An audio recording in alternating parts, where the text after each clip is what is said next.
In today's video, I'm going to teach you how to give control Zoom. Giving someone remote control in Zoom lets a participant use your keyboard and mouse while you're sharing your screen. It's perfect for live troubleshooting, collaborative editing, or guiding someone through a workflow. Only do this with people you trust and make sure any private windows or documents are closed before you begin.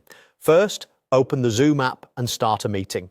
You can host a new meeting or use an existing one, but you'll need to be the host or co-host to grant control. Confirm everyone has joined with audio and make sure your Zoom app is up to date for the smoothest experience. A stable internet connection helps reduce lag during control. Next, start screen sharing. Click Share Screen, then pick either your entire desktop or a specific window. If you want the other person to control multiple apps, choose your entire screen. If you only want them in one program, share just that window. Once your screen is shared, move your mouse to bring up the floating meeting toolbar at the top. Click Remote Control and you'll see a list of participants. Select the person you want to control your screen. Only one participant can control at a time, but you can switch by selecting another